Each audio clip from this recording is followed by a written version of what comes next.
Gurur Brahma, Gurur Vishnu, Gurur Devo Maheshwaraha, Gurureva Param Brahma, Tasmai Shri Gurave Namaha.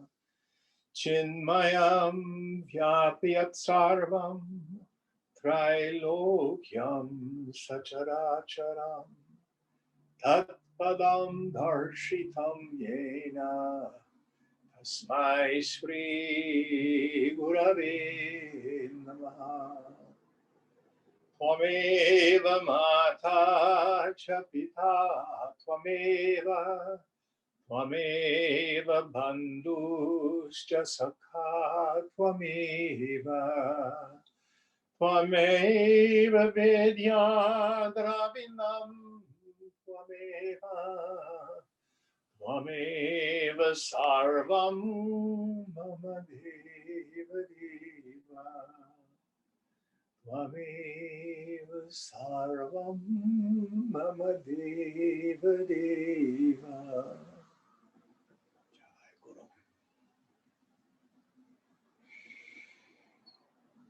Ya Devi Sarva Bhuteshu Marupena Sanstitaha, Namastasyai Namastasyai Namastasyai Namo Namaha.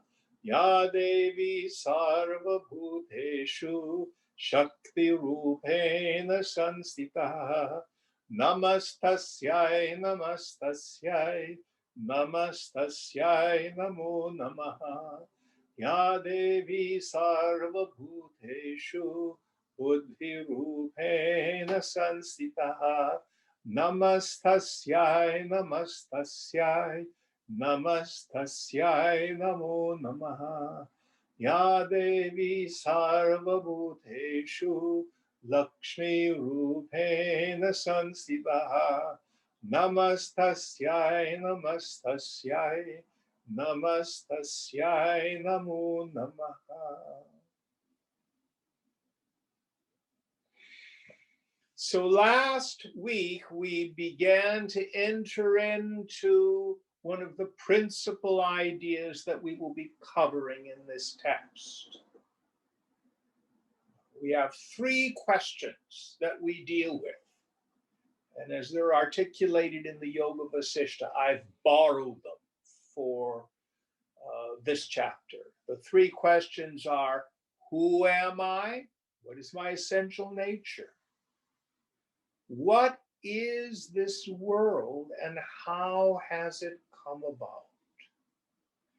And these three questions are important because many people will meditate very deeply, and they'll get just enough quiescence of mind that they're sure, oh yes, I am that witnessing consciousness. I can see the egoism rise and fall. But then they go out in the world and the world upsets them. They're still afflicted by raga and dvesha, passions for things and aversions for other things. This is because they have yet to see the self in and through the world.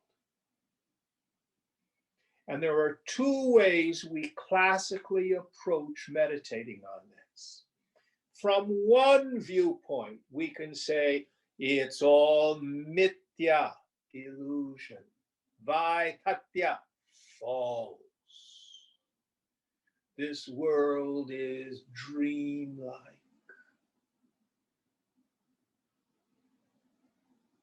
And then if we look at it from this standpoint, it's all Brahman. It's all God. Well, make up your mind. Is it illusion or is it God? And the answer is yes. Because we had an introduction to the idea of sankalpa last week. Remember our definition of a sankalpa. Sankalpa, a wish, will, thought, intention. There's other subtleties to it. But the law of Sankalpa, any Sankalpa consistently maintained that isn't conflicted or contradicted tends towards grossification, meaning it becomes manifest and appears in like a concrete material form. It's still just consciousness.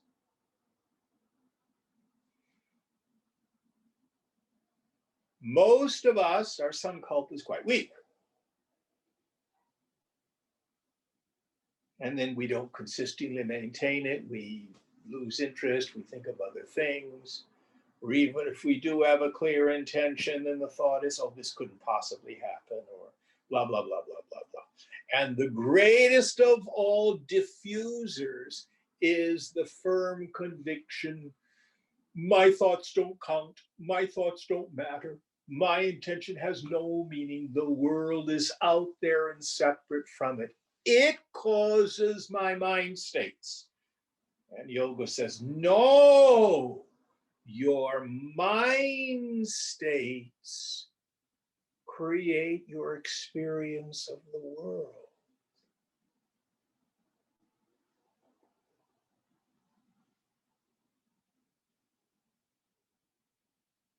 All right, enough review. So we're in, is it 7th chapter, Puneet? Yeah, chapter 7, verse 35. 35. Talk it to us. Karyam syaditi tarkena bahvagam dridena tu vyavasye tatra kartaram sarvakartri vilakshanam. Let one be convinced that there are the effect by reasoning confirmed by many scriptures, and under those circumstances, their maker is one who is different from all other makers. So here we're continuing this discussion on what is the nature of God. So many of us think God is the murti, the idol that's in the temple. That, oh, Krishna, you know, he's blue, and his forearms. And Lord Shiva, blue-necked, snakes, third eye. But what this scripture is saying is God is without a form. We need the forms. Krishna says in Gita, in whatever way men approach me, so am I to them. So we make up, because of our emotional needs, our understanding of God.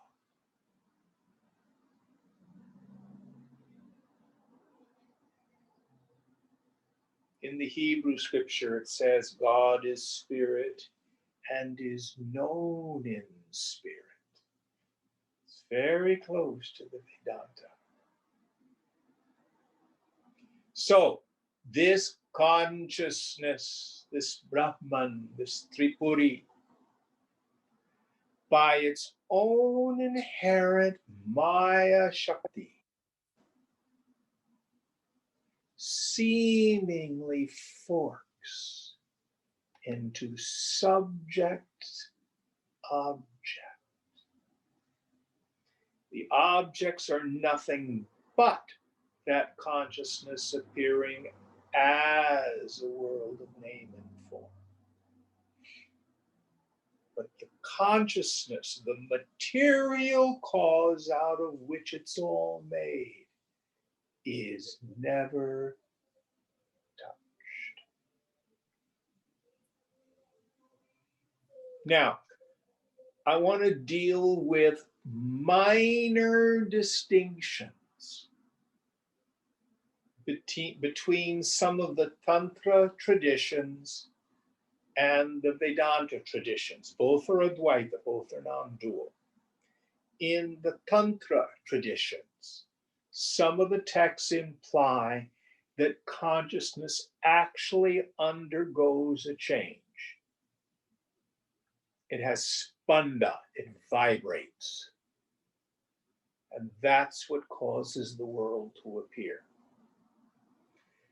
The Vedantins say it only appears to do that. In fact, consciousness never changes from being kutusta, established and still like a mountain, absolutely still. It doesn't matter. Those are just philosophical distinctions. The point is, the objective world is not out there. This becomes easy to understand if we go to the dream state. I like to say you are the god of your dream. What happens in the dream state microcosmically is what Ishvara does with the whole cosmos. In the dream state, first of all, you have a Varana Shakti, veiling power. You go to sleep. The non-apprehension of yourself as the waker. Then you have Vikshepa Shakti. Your mind projects a dream. And when you are the dream ego, seemingly identified with the dream body, you do not know that it's a dream. And there's a dream world outside and an interior experience of thoughts and feelings inside. And to the dreamer, it's as real as this waking state world is to you and me right now. What the scripture is saying is both are examples of the play of consciousness. If you want more logical investigation of this, I want to point you at the second chapter of the Mandukya Upanishad Gaudapada Karika. Traditionally, the Mandukya Upanishad is studied with a gloss by Shankara's grandfather Guru, Gaudapada. And in the fourth verse, he basically says the phenomenal of the second chapter. He says the phenomenal world is quite unreal, and the proof of its unreality is you can see it. It's objectively apprehended. That seems absurd. The whole chapter compares the waking state to the dream state, and every reason by which we negate the dream state and affirm the reality of the waking state is broken down. And we see there's deep sleep and there's dream. There's really only two mind states, not three. But the dream, there's daytime dream and nighttime dream. But both are nothing but sankalpa, imagination. The difference is, with this world, it is the Lord who's doing the dreaming. Any thoughts on this? Next verse. Yadhyapyakartrikam lokam aha kaschidai hagamaha tadenai keragam astu tarkarudhai subhaditam. Even though some scripture here declares the world as one without a maker, that has been well contradicted by many scriptures which are developed with reasoning. So even those scriptures that do say that the world has no maker, we want to look at the term is lakshanam, the implied meaning.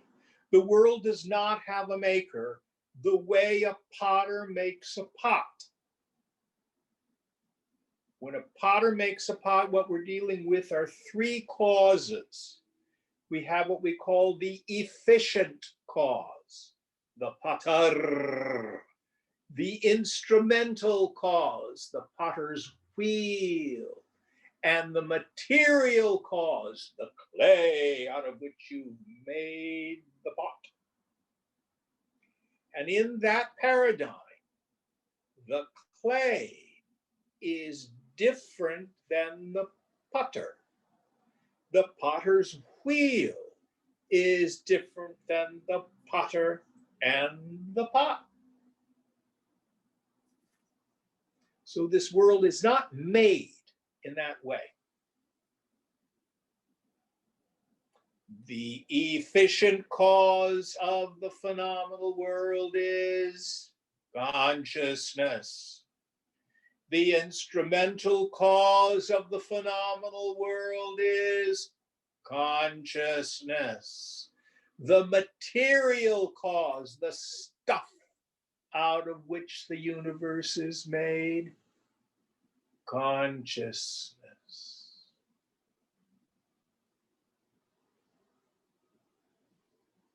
And many more scriptures. Thunder.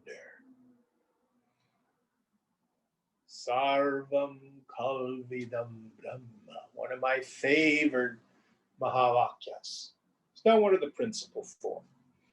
It comes from Chandogya. Sarvam Idam. All this. That's shop talk for this phenomenal world. Kalu. Verily is Brahman. All this is verily Brahman. Any thoughts on this? Jim, I have a question, not on what you just said, but what we spoke about just before this verse. Yes. You mentioned that the only difference between the waking and the dream state is that in the dream state, I am the Lord of my dream, whereas in the waking state, it's the Lord's dream that I am part of or seeing in some sense, right?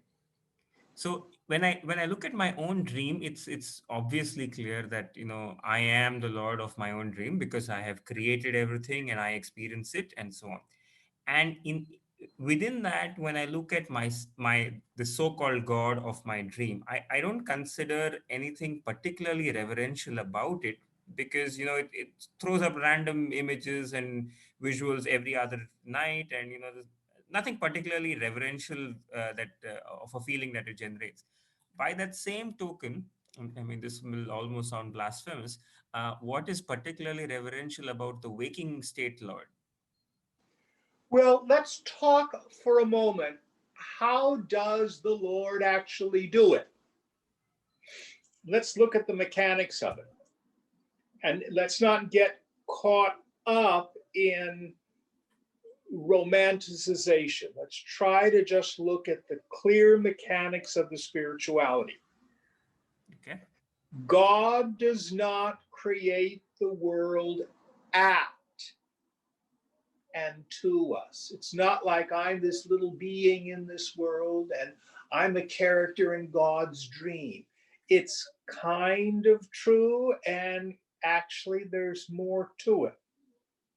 We touched on it last week. Did we talk about Hiranyagarbha, the total mind, a bit? Was that this class or was that Viveka Chudamani? We talked about that. I don't I think we spoke about I it. don't think we'll talk to Hiranyagarbha here. Okay, well, what we were doing was an exegesis on Tattvamasi. So God has a physical body, the Jagat. God has a subtle body, which we call Hiranyagarbha, the total mind. God has a causal body, the total vasana, Ishvara.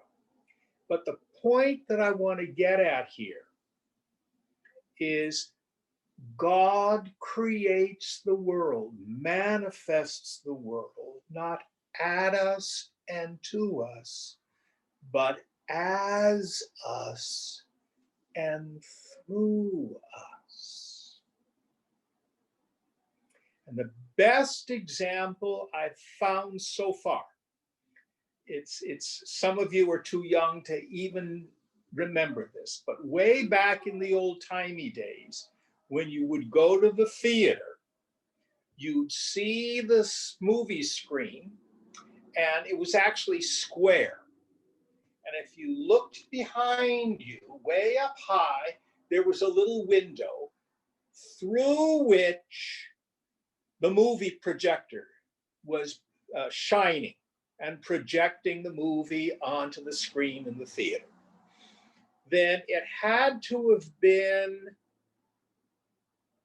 maybe mid-50s.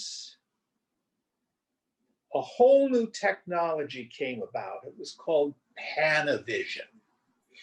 And the shape of the screen in the movie theaters changed. It was long and shaped like a number 10 envelope. It was no longer square.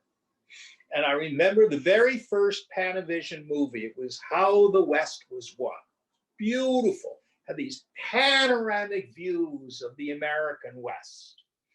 But if you turned around and looked at the booth, there wasn't one aperture. There were three. And I don't know how they coordinated, because this is before computers, but they had it all timed so it was actually three movies going on at the same time, all shining on this one screen, and you couldn't see it. It was seamless. So each piece of film formed a part of the total image. So each one of us, to a small degree, participates in the creative process of the infinite. God isn't doing this at us and to us, but as us and through us. So, for example, your personal sankalpa is creating a little piece of the infinite Jagat. And Puneet is doing part of it, and Soundarya is doing part of it, and I'm doing part of it, and the dog is doing part of it, and the worms and the germs, and if there's life on other planets, they too. So the whole creation is conscious. And if you were to die tonight, a little bit of the creation would wink out of existence. And if a baby is born tonight, a little piece of the creation comes into existence. Now, there's an infinite number of beings projecting this great movie.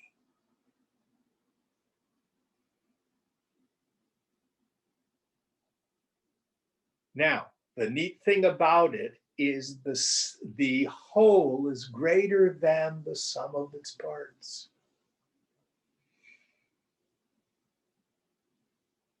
And we've all had an experience of participating in a group consciousness. Just go to a sporting event. You go to a cricket game in India or a football game in the US, and people are, they're screaming and yelling, and jumping up and down, and doing things you would never do at the office. It's a group mind. Or that terrible event that happened on January 6th. I mean, these poor people caught up in a mob consciousness. They're policemen and construction workers and secretaries. They didn't really see themselves as murderers. But when groups of people get together, you get a group mind. Now, the Lord, in this sense, the total mind, the total vasana is working through the total mind to manifest this world. So there's not like a God up in the sky with a wand going, making stuff, or even just dreaming it, and we're hapless here in the creation. No. We participate in it. We participate. Now, understand one point. A personal God is as real as your ego sense. Is there a personal God that you can worship and love and adore and to whom you can have reverence? Sure. But that also is just nama rupa. It's another name and form.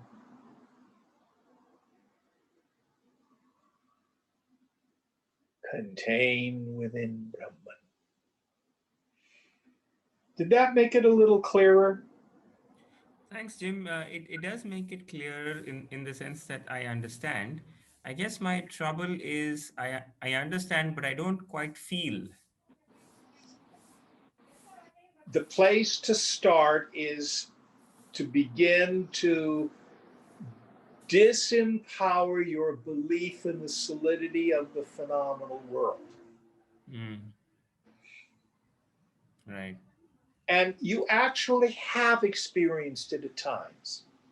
Have you ever, for example, seen a beautiful sunrise over the water or a sunset with beautiful clouds, and you've had a sense of the reverent? Yes, very much.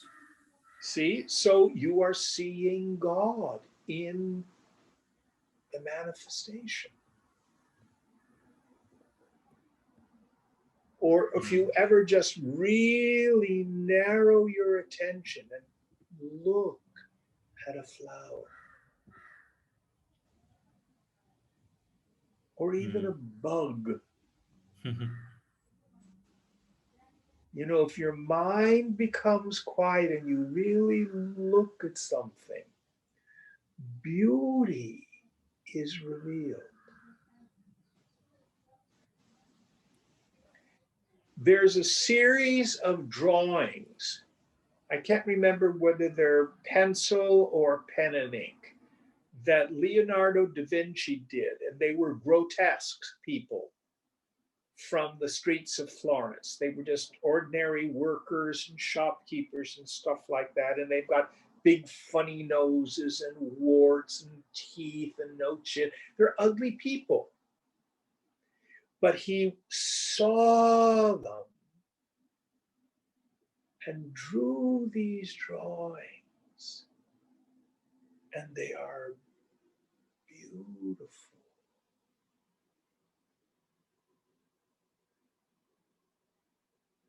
That we could always see as Leonardo saw. Then the ugliest thing in the world becomes beautiful. And that's where we begin to find the reverence. What keeps me from seeing that? Judgment, my stories, caught up in my head, opinion, past experience. And what I'm really seeing is just my ideas. I'm not even really seeing the name and form that's there.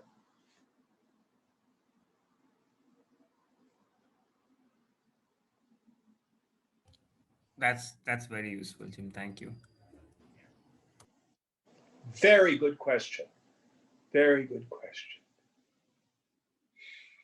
Aesthetic theology, or theological aesthetics, you could look at it either way, is a marvelous subject to meditate on. What is beauty?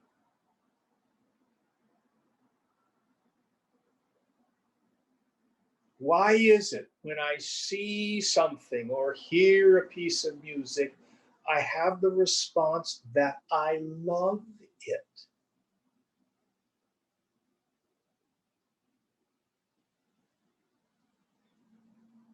What I'm getting is a taste of the divine.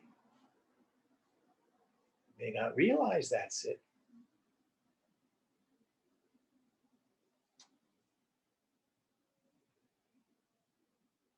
True story. This was back in the 70s, maybe the early 80s. I was at the San Francisco Opera. And I think the opera was Semiramide. And it was with Joan Sutherland and Marilyn Horne, two of the greatest opera singers of the American operatic stage. And there's one sweet spot on the stage of the San Francisco Opera. They knew where it was because they'd sung in that house dozens and dozens of times.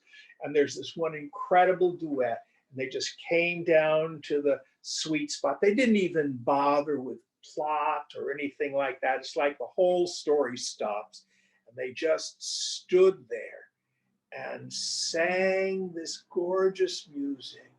And it was like one mind coming through two voices. Even their vibratos were in unison. It was one of the most unearthly beautiful things I've ever heard. And then when they finished it, there was thunderous silence in the auditorium. Then everybody broke out with thunderous applause. That moment of awe in the silence. That's samadhi, for God's sake. They just didn't know it.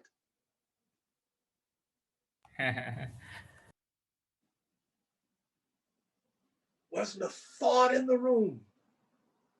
It was just awe. Is this giving you some taste of it? Yes, yes, very much. I mean, I can relate to many of these experiences with music as well. So yes, that's very useful. Okay, next verse.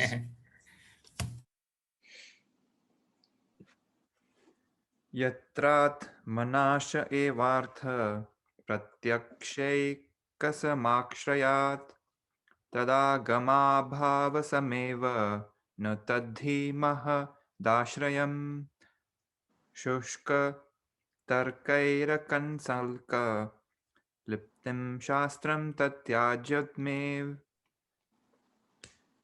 Where the destruction of the self by death alone is the end or purpose of life on account of dependence on what is cognizable by the senses alone, that is only the semblance of a scripture. It is indeed not one on which great ones depend. That scripture prepared with empty logic alone should indeed be shunned. So if you're, I'm sorry, I cut you off. Go ahead. Read the whole thing again, please. Read the whole thing again? Yeah, I got confused with it. Where the destruction of the self by death alone is the end or purpose of life on account of dependence on what is cognizable by the senses alone, that is only the semblance of scripture. It is indeed not one on which great ones depend. That scripture prepared with empty logic alone should indeed be shunned. Note, this refers to the materialist philosophy of Charvaka and others. Yes, I was just going to say that, the Charvakas. Okay, so they're the materialists. We actually have the same philosophy today. We would just call it, the scientific ones, the materialists, the people who want evidence-based. And that's it. That's it. And if you think you are your body, then you think human existence, the self is born and it dies. And then what happens is you spend your time trying to get your needs met. and it only continues to encrust the mind with ignorance.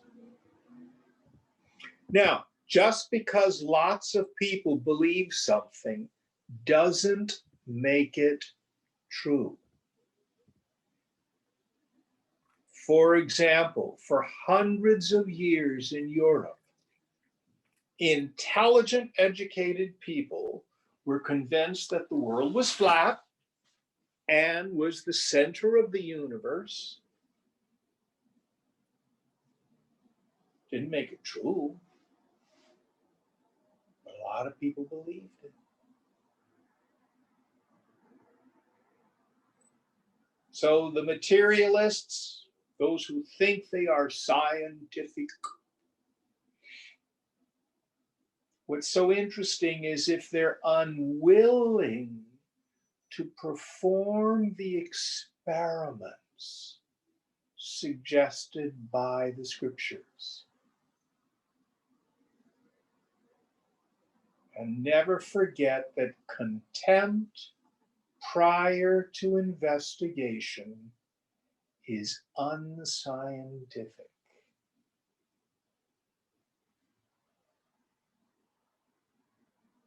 So even though you may have a scientific background, okay, don't believe a word I've said. Don't even believe the scriptures. But try these practices and see what happens. That's the great beauty of yoga. That's the great beauty of yoga. All right, any thoughts on this? Next verse.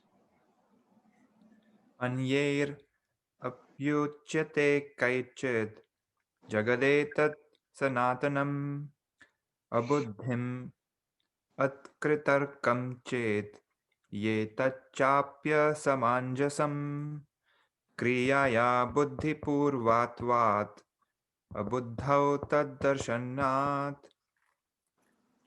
This world is declared as eternal and not having an intelligent being as maker, even by some others. This also is not correct on account of any action being accompanied by intelligence and it's not being seen in the absence of intelligence. So is there a note on this one as well? Not on this one. Okay, so what our author is doing, Dattatreya is doing, is he's going through some of the various philosophical schools and showing their short-sightedness and where they fall down. So this idea of a watchmaker god, that okay, it comes into existence, the world is, maybe there was an intelligence, a first cause, but left it alone. Not involved in the here and the now. And that's not what the scriptures say. What the scriptures say is Genesis, creation is now.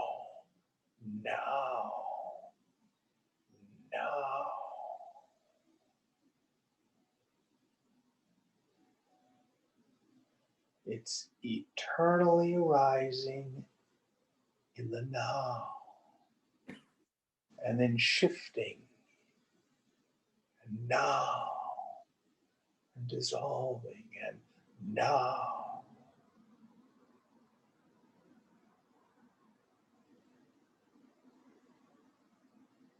Next verse.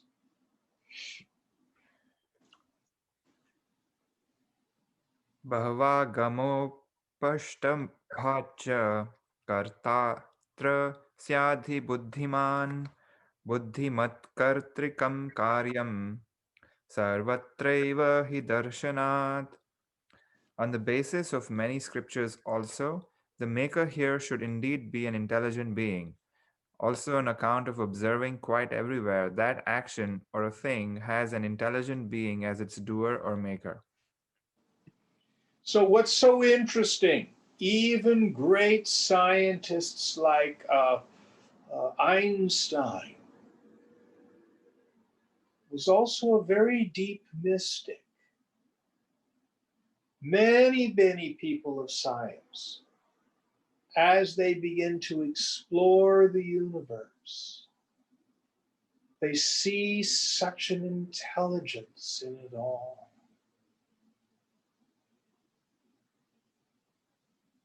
Swamiji used to say it's a cosmos, not a chaos.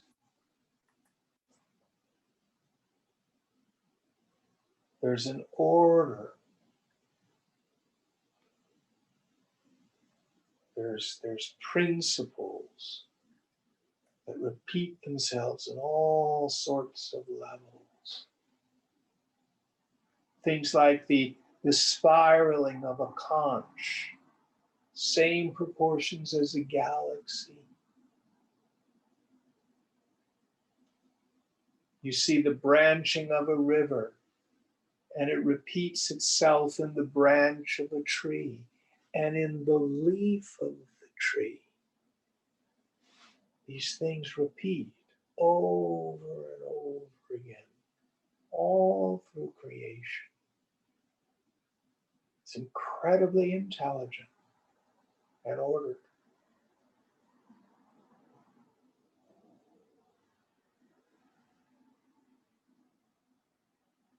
And once we begin to intuit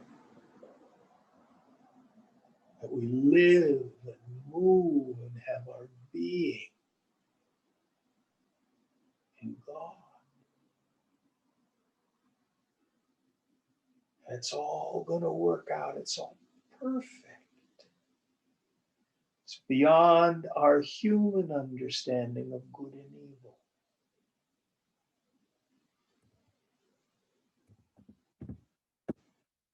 We develop an intuitive kind of acceptance of life on life's terms.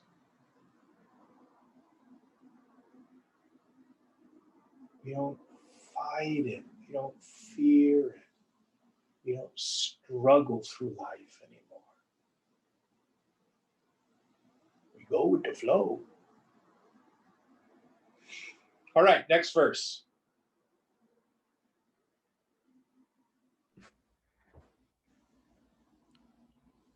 Evam satkargam mabhyam jagadetat sakartrikam sakarta laukikebhyastu kartabhya syadvilakshanaha. Thus, from proper reasoning and the scriptures, this world is ascertained as having a creator. That creator should be different from earthly makers. So he's summing up this idea. There is an intelligent principle that brings about this manifest universe by means of sankalpa, and it's completely different than any kind of earthly creator. One of the things I try to help people see, you may have all sorts of philosophical ideas, but if you really want to know what you deeply believe about God, look at the way you pray. Your prayer reveals your real theology. And frequently, too many of us have a neurotic God, one that wants us to beg, that's influenced by pleading, that you can make bargains with.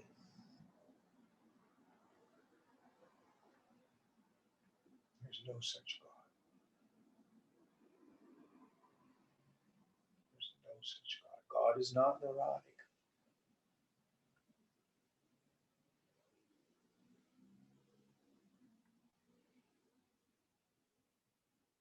Next verse.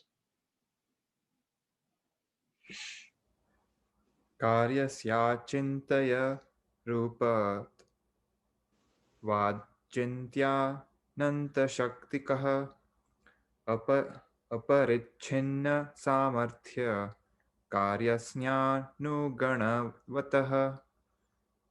He, the Creator, is one having inconceivable and infinite power on account of the incomprehensible nature of the action or the effect which is the created world. He is one with unlimited ability on account of conformability with the action or its effect. So God is not limited in any way. At any moment in time, there is the potentiality of infinite variety.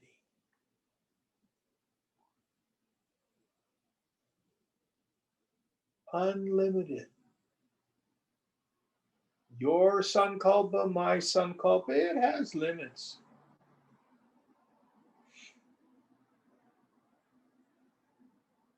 But the mind of the infinite, always manifesting in the now, every moment is full of potentiality. One of our Shanti mantras that we do is the Purnamada. Purnam means full, but it also carries connotations of fecund, pregnant. Purnam Adaha. That is full with the potentiality of everything. Purnam Idam. This is full. Purnamada Purnamidam Purnat Purnamudachyate. From the fullness of that, the fullness of this has proceeded forth, has issued forth.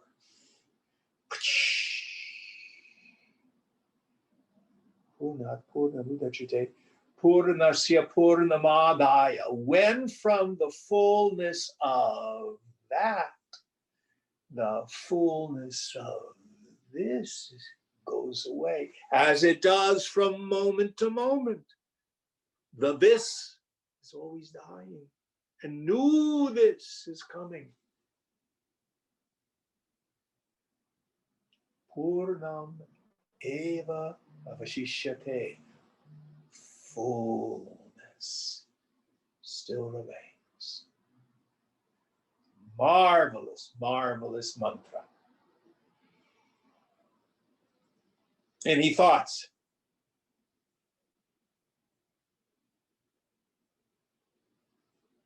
Next verse. Sarprapannan samudha artu prabhavyat eva sarvatha atastam sarvabhavena sharani kuru sarvada. He surely has the power to save those who have taken refuge in him in every way. Therefore, go to him always for protection with all your heart.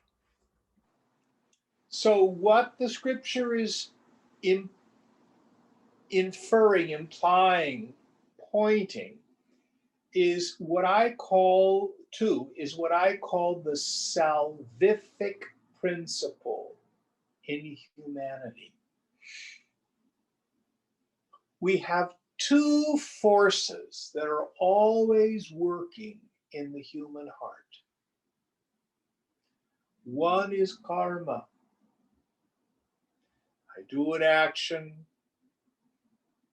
I get the fruits of the action, the inevitable results come back. And the human heart is always saying, well, that didn't work that well. Maybe I'll try something else. More, better, different. If that were the only force operative, we just keep going in this horrible circle. Is there no way out? But underneath that is another force. And that's Dharma. Dharma is the essence of a thing or the nature of a thing without which it would not be the thing that it is. The Dharma of a human being is God consciousness. That has two meanings. One meaning is there's a power, there's a force in us that's always driving us towards God. Because that's the only thing in the end that satisfies the human heart. So what do we need to do? The most powerful act of will is to turn our will and our lives absolutely over to the care of God. My friend Priya, how does she term it? Perpetual radical surrender. I think that's a wonderful description. Because what happens? The truth is, it's a beneficent universe that conspires for our well-being if we let it. But most of us think God's an underachiever. Well, he's not doing it my way, so I think I better get in there and help him. It should be this way, and that person should do this, and I'll fight that and struggle here. And what that actually does is separate us from infinite power. But if we fall into that power, then we plug ourselves in to an infinite source.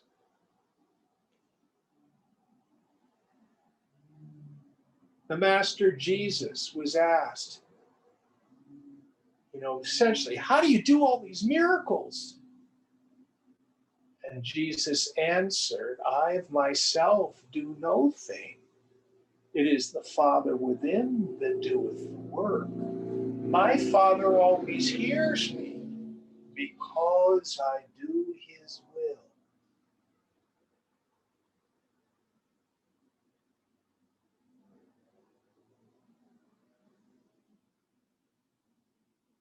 So again, it's not a neurotic God. I'm waiting for you putting on your knees. When you get on your knees, I feel better. I like you in that groveling position.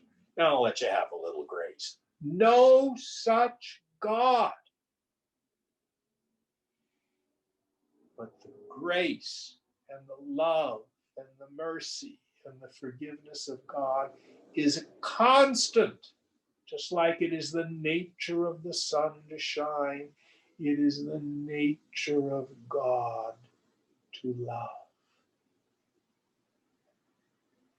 Our job is to turn towards him.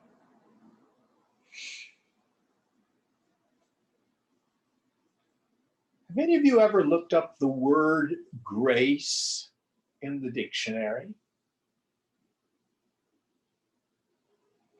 It means the bestowal of an undeserved gift. You don't earn it. It's just there. But what we do have to do is open to it. Any thoughts on this?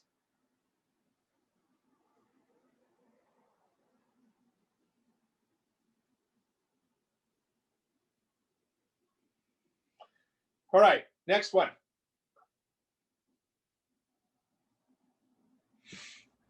निर्दशन्ते मिधास्ये निर्दशनं तेभिधास्ये शृणु प्रत्ययकारणं मितेश्वरोऽप्यत्र लोके चाकापट्यात् प्रसादितः सर्वात्मना योजयति स्वेष्टार्थै श्रेयसे नरम्. I shall tell you an example as a means of conviction. Hear this. In this world, even a person with limited power or wealth, propitiated without deceit, endows a man entirely with the objects desired by him for his good. Okay, this is a good, no, I guess we have more time. Okay, so here, what she's talking about is simply in the worldly sense. If, let's say, you're at the office and your boss, your manager gives you a task, and you do your task well, you will be rewarded. If you surrender, or if you go to the king and ask for his protection, he bestows it. So that's what she's talking about. We have worldly examples of this all the time. Children go to their parents for support, help, protection. We cheerfully take care of our kids. Next verse. एष लोकेश्वरो देव सम्यग्येन प्रसादितः तस्मै किं न दिशेद ब्रूहि भक्तलोकवत्सलः. This God is the Lord of the world and has supreme affection for men who are his devotees. Tell me, what would he not grant to one by whom he is propitiated well? So God is love. And by propitiating it, in fact, we don't make God happy when we do puja, when we chant mantras, when we do prayers. Listen very carefully. Prayer doesn't change God. Prayer changes the one who's praying. An effective prayer is a sankalpa. The most effective prayer is the prayer of surrender.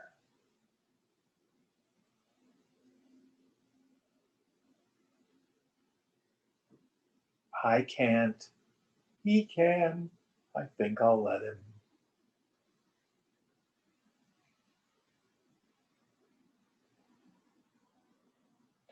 The most effective prayer is done in a quiet mind with a loving heart.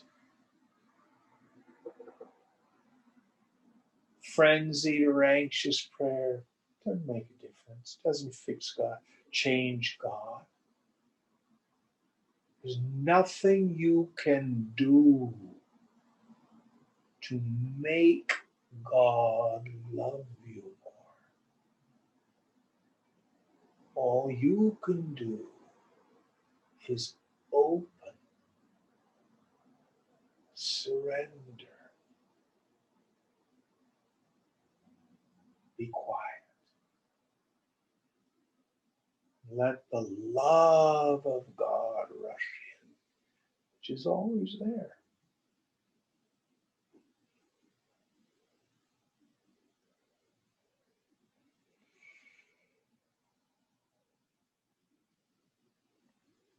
If you have a neurotic God that somehow you have to influence or please or cajole or propitiate with something, fire him. He's a little God. Meaning, open your mind to the truth. The omnipresent love of God. Oh, Jim, I don't feel close to God.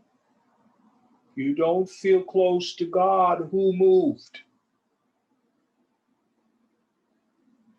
I'm caught up in self-pity, fear, anger, resentment, willfulness. I want it my way. You probably won't feel close to God. God is still here. God is in you, as you, everywhere. But we shut ourselves off from the sunlight of the Spirit. One of the oldest names of God is Surya, the sun. Why? Because the sun just shines. God just loves. Our job is to open it.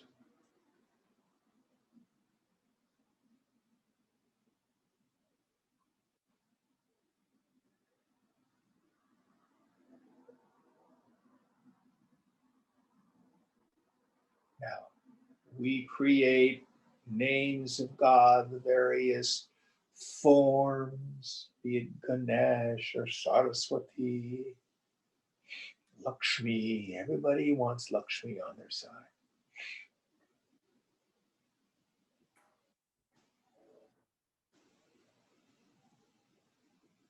I think it's Cana that thunders at the end. It is not that which you worship here. And it is the self, yourself.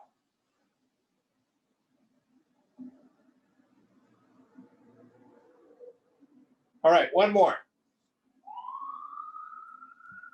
Purusha Ishvara Loke Chana Vastha Avatsalaha Nidaryascha Kritagnascha Tasmatat Phalamasthitaram Paramesho Daya Sindhu Kritagya Suvyavastitaha.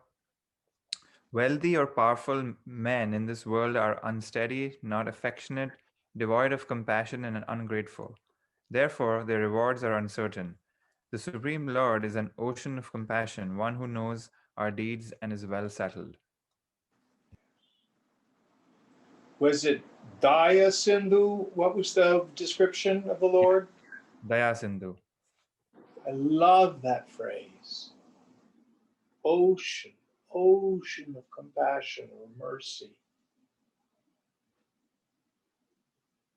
So in the world, you can propitiate human beings, but they're fickle and they're flawed.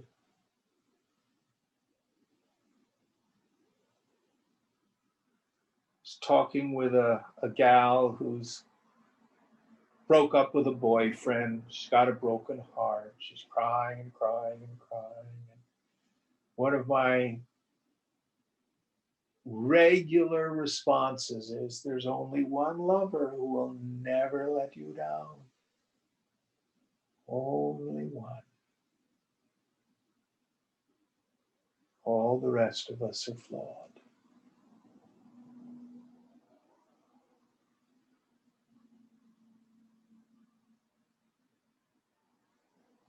And it's funny, if you're out in the ocean, you can fight the waves, wrestle, and get knocked down in the surf.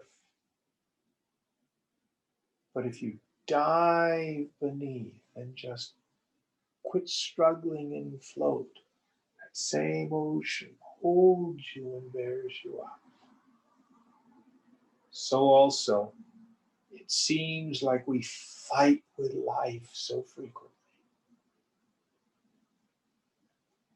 Because I want it my way.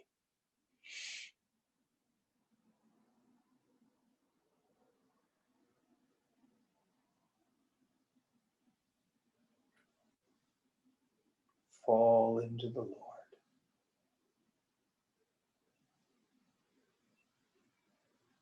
All right, I think that's a wonderful place to stop tonight. What verse are we on?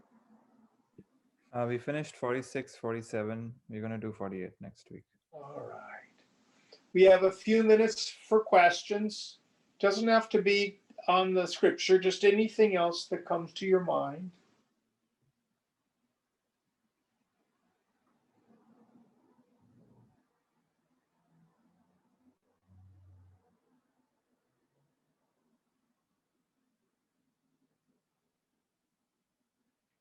One point.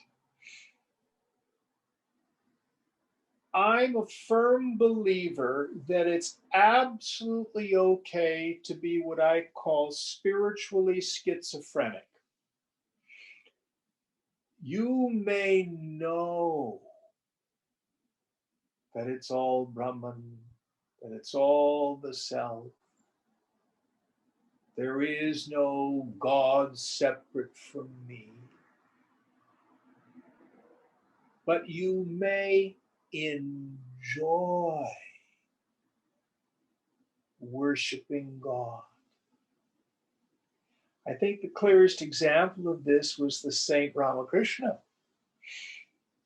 Deep, deep non-dualist. But he loved the mother so much.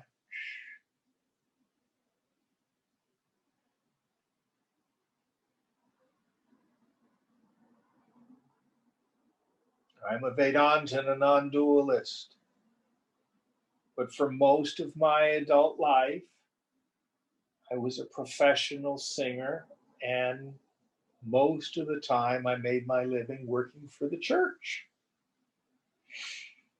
People would say, "What do you do for a living, Jim?" I get to sing God's praises. That's what I get to do. That's how I make my living. And I love singing the Hebrew Psalms. I love singing religious music to God.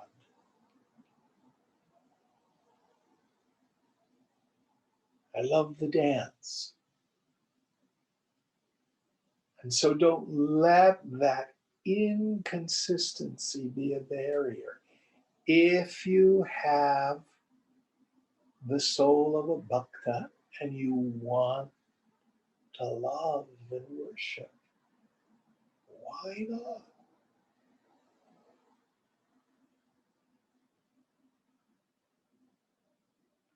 And we have these kinds of inconsistencies all the time. You go and you see the beauty of the sunset, watching the ocean the sun dip into the sea. No, you didn't see a sunset. You saw an earth spin. Oh, look at the stars. They're twinkling tonight. No, the stars are not twinkling. It is distortion as light moves through the atmosphere. You know this. But you can have poetry in your soul.